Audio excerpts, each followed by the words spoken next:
तो हमारे साथ खुद करौली सरकार जुड़ चुके हैं और उन्हीं से बातचीत करते हैं, क्योंकि इस पूरे मामले को लेकर जो उन पे आरोप लगे हैं, जिस तरीके से दंपति ने आरोप लगाए हैं, अनिरुद्धाचार्य जी के दरबार में जो कुछ भी हुआ उस पर भी आएंगे। करौली सरकार, सबसे पहले तो मैं आपका स्वागत भी करती हूँ न्यूज़ नेशन पर, और आपसे ये भी जानना चाहूंगी कि इलाज को लेकर आपके यहाँ पर क्या दावा किया जाता है? क्या वाकई में आपके यहाँ उन मरीजों का इलाज होता है जिनका डॉक्टरों के पास भी इलाज नहीं है? मेडिकल साइंस भी फेल है क्या आपके यहाँ के आगे?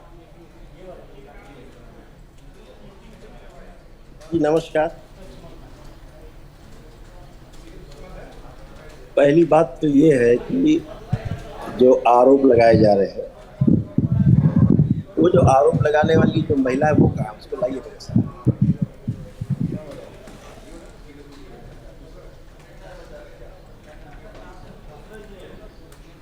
आप क्या अपना जवाब दोहरा सकते हैं?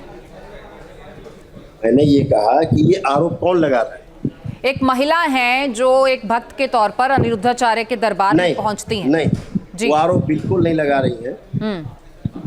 तो आरोप लगाए जा रहे हैं, लगवाए जा रहे हैं, लगा नहीं रही। कौन लगवा रहा है आरोप? आपको क्या लगता है? साथ है कोई लड़का, साथ में वो चिल्ला रहा है, इनका एजेंट। वो चिल्ला रहा है। वो तो उनका पति है। वो कह रहे हैं कि उन्होंने 3-4 लाख रुपए आपके यहाँ डोनेट किए। अच्छा, महिला तो का तो ये तो तक आप कह रहे हैं कि उनके पति कह रहे हैं। अनिरुद्धाचार्य कोई कोतवाल थोड़े ना है जी। अगर उनके साथ कोई ठगी हुई है तो उन्हें थाने जाना चाहिए, FIR लिखवाना चाहिए। उसके लिए कानून बना हुआ है। इसमें अनिरुद्धाचार्य कौन से कोतवाल बन गए हैं?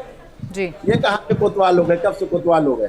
अपनी देखें जो महिलाओं बच्चियों के बारे में इतनी अश्लील टिप्पणी करते हैं, जिनके बारे में करौली सरकार ने, करौली शंकर महादेव धाम ने आवाज उठाई बराबर, और इनको कहा गया कि आप क्षमा मांगे।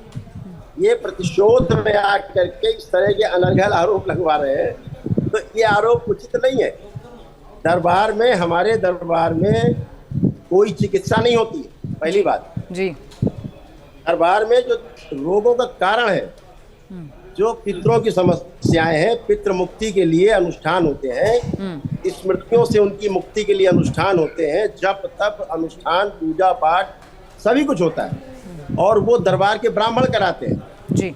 उससे मेरा कोई मतलब नहीं है। जो दरबार के ब्राह्मण कराते हैं, उसके पश्चात फिर हमारे पास सामने लोग खड़े होते हैं बताने के लिए कि हाँ मैं ठीक हूँ। आप उस महिला से पूछिए कि क्या कभी मेरे सामने खड़े होकर के आई, क्योंकि दरबार का एक नियम है। पहले 400 प्रकार के रोगों की लिस्ट है। मैं भी आपको एक लिस्ट भेज दूंगा व्हाट्सएप पे, उसको आप दिखाइएगा, आराम से देखिएगा। 400 प्रकार की लिस्ट है रोगों की, कष्टों की, उनकी स्मृतियों के नष्टीकरण के लिए।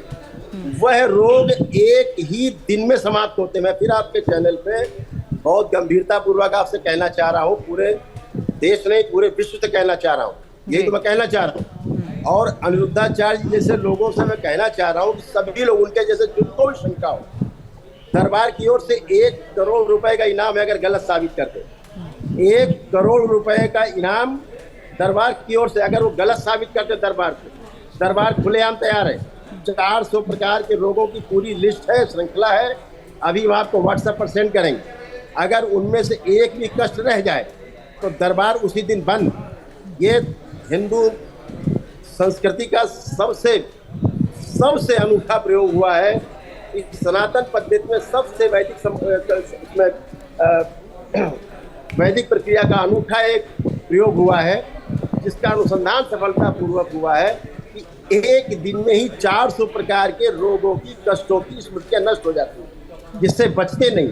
और ऐसा रोज होता है, ऐसा नहीं कोई एक से हो रहा है।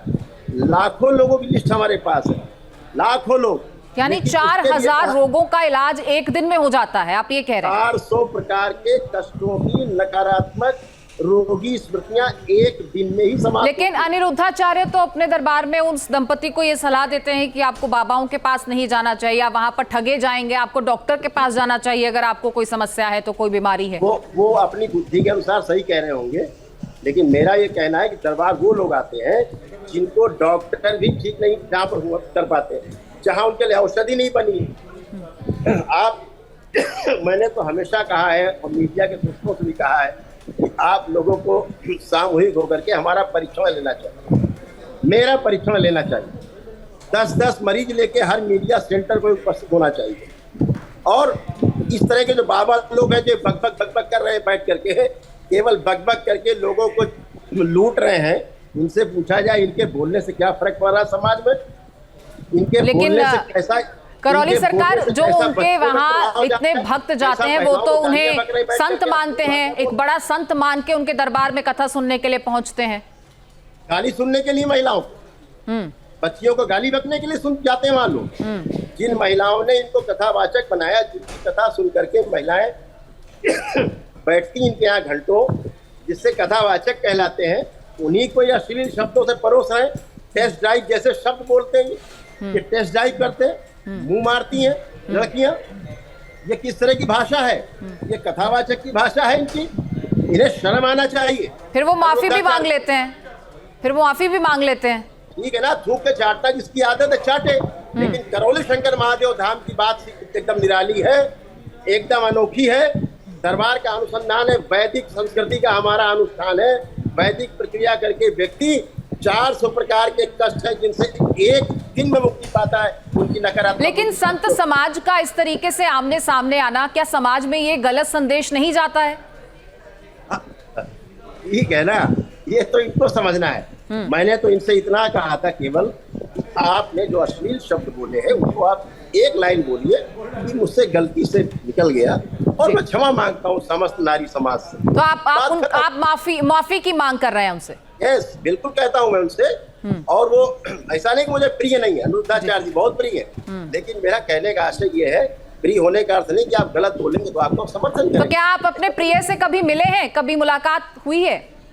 नहीं, ये हमें सौभाग्य नहीं प्राप्त हुआ कि अनिरुद्धाचार्य जी से मुलाकात हमारी हुई है, लेकिन वो मीडिया में है, सोशल मीडिया में हमको भी देखते हैं, दरबार भी देखता है, सभी लोग देखते हैं। इस वाक्य के बाद क्या मिलेंगे? क्या मुलाकात के कोई अवसर बन सकते हैं? नहीं मिलना चाहेंगे, क्यों नहीं मिलना चाहेंगे, बिल्कुल मिलना चाहेंगे, 100% मिलना चाहेंगे, हमेशा मिलना चाहेंगे। क्योंकि वो तो बड़ा दावा करते हैं कि वो अपने आश्रम में वृद्ध माताओं की सेवा करते हैं, गाय माता की सेवा करते हैं, और बड़े बड़े दावे उनकी तरफ से किए जाते हैं। तो ऐसा है अमृता जी, दरबार भी सेवा करता है, ऐसा नहीं दरबार से सेवा नहीं करता है। दरबार भी निःशुल्क लोगों की मदद करता है। आप हमारे यहाँ आइए, हमारे यहाँ पड़ताल कीजिए, देखिए कितनी लंबी लिस्ट है। जो लोग कैंसर से पीड़ित हैं, जो लोग तमाम असाध्य रोगों से पीड़ित हैं, उनका सारा ट्रीटमेंट, सारा वैदिक अनुष्ठान पूरा एकदम निःशुल्क होता है। ऊपर से उनको खर्चा भी दिया जाता है, ऐसा नहीं है। तो जो सक्षम लोग हैं वो लोग अपने अनुष्ठान कर पाते हैं, जो सक्षम नहीं है दरबार उनके स्वयं कराते हैं। ऐसे पूरी लंबी श्रृंखला है, हजारों लोगों की। आप पूरी लिस्ट है, सबके टेलीफोन नंबर्स हैं, सबके मोबाइल नंबर आपको उपलब्ध है, आप सबसे बात करिए कि निःशुल्क हुआ कि नहीं होता है। करौली सरकार, आप कह रहे हैं कि आप भी समाज की सेवा कर रहे हैं, वो कह रहे हैं कि वो भी समाज की सेवा कर रहे हैं, फिर इस तरीके की भाषा का इस्तेमाल एक दूसरे संत के लिए, या किस तरीके की टिप्पणी कर देना चाहिए, या फिर किस तरीके से अपनी जबान को संभाल कर शायद बात करनी चाहिए, आपको लगता है? अमृता जी, मेरा एक छोटा सा मेरा कहना है कि अगर जो माता की सेवा करके और माताओं को आश्रय दे करके फिर माताओं का अपमान करने का लाइसेंस किसी को मिल नहीं जाता है।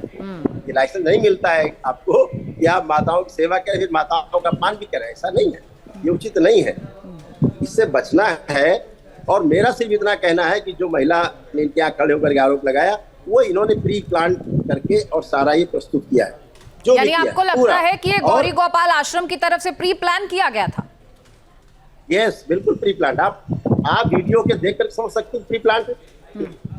लेकिन वो महिला तो यहाँ तक कह रही है कि आपके यहाँ उसने अपनी सोने की बालियां तक गिरवी रखी, वो तक। अरे भाई, तो मैं कहता रहा हूँ ये काम पुलिस का है ना, ये काम पुलिस का है, FIR होनी चाहिए, FIR करें। लेकिन गौरी गोपाल आश्रम की तरफ से आपको क्यों लगता है कि ऐसी कोई साजिश की गई होगी, या अनिरुद्धाचार्य महाराज की तरफ से कोई साजिश की गई होगी?